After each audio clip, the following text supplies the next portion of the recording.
Good evening. We present the news summary. President Wavel Ramkalawan said it was an honor and that he was truly humbled to receive this year's Africa Freedom Prize. The prize is an initiative of the Frederick Naumann Foundation for Freedom in Africa in partnership with the African Leadership Academy. President Ramkalawan received the award at a ceremony held last night in Johannesburg, South Africa. He was honored as an exemplary leader in the advancement of democracy and freedom in line with the Foundation's core values for freedom, democracy, and the rule of law across Africa. The Ministry of Finance says that the proposed budget for 2025 caters for people across all spectrums of society. The Secretary of State, Patrick Payet, and the Principal Secretary for Finance, Astrid Tamatav, simplified the budget to the press during a press conference at Liberty House this morning. The salary increase, taxes, and pension benefits were amongst the main examples given. When we look at the 2025 budget, there is investment in all different sectors. The budget is promising in different nature. We have been able to cater for an increase in public sector wage grid, which caters for a 7% and a maximum of 1,500 rupees, which, based on our assumption, this is what the country can afford at this moment in time.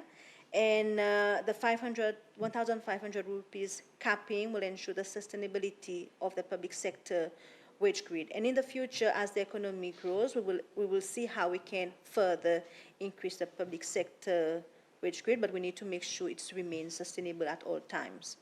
If we look at, for example, the review in the retirement and invalidity benefit, we need to acknowledge that today government caters for these people through the government temporary assistance, which is for a maximum of 500 rupees. So today, as we speak, there are people receiving a retirement pension, not getting a government temporary assistance. So they are not getting any funds under the GTA program.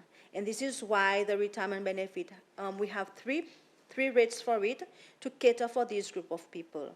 The people who currently now they are not receiving the government temporary assistance at all, they will receive a minimum increase of 400 rupees in their pension. And we've assured that for all the category. We have three groups of people under the retirement benefit. Government has put significant sum in investment in infrastructure. We feel investment in infrastructure is important and is key if we want to see our economy continuously growing, to make sure we have investment, to make sure we diversify. It is important for us to continuously improve our infrastructure. This includes the port infrastructure, the roads infrastructure, but also not forgetting our social infrastructure. A significant proportion of government infrastructure is in the housing sector.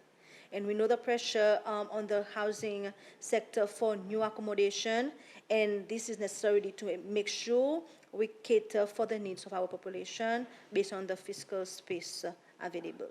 So in general, the government budget for 2025 caters for the whole population mass, and this is why we've made a proposal to review the minimum wage to make sure people in the private sector, they also benefit at the end of the day.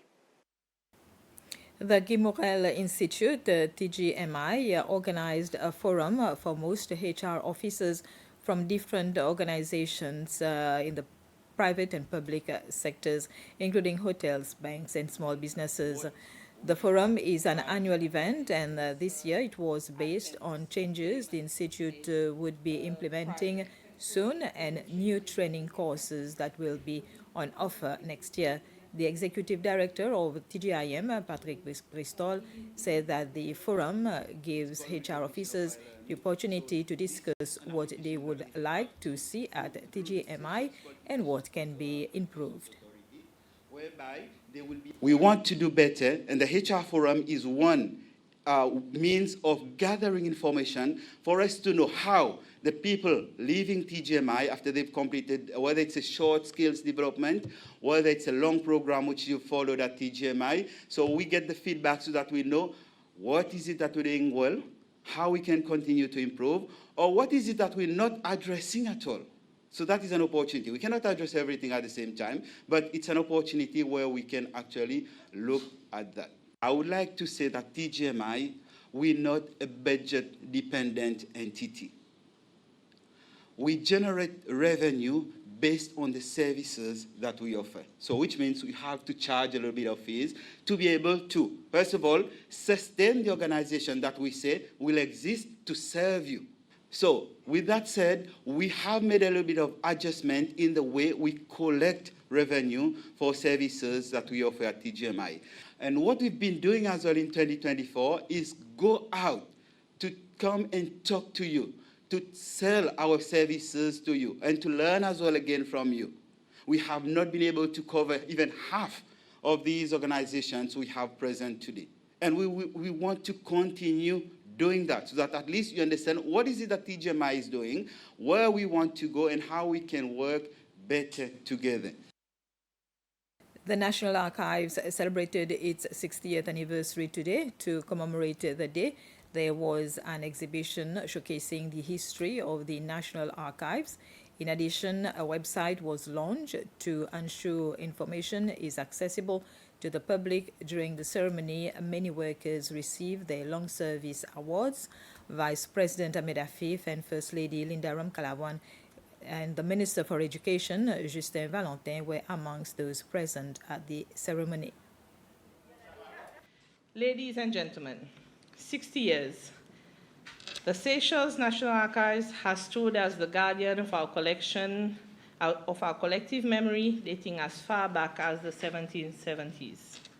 While the Seychelles National Archives has always been a beacon of knowledge and culture, it is important to recognize that this institution has made remarkable strides in modernization and accessibility, despite facing many challenges along the way.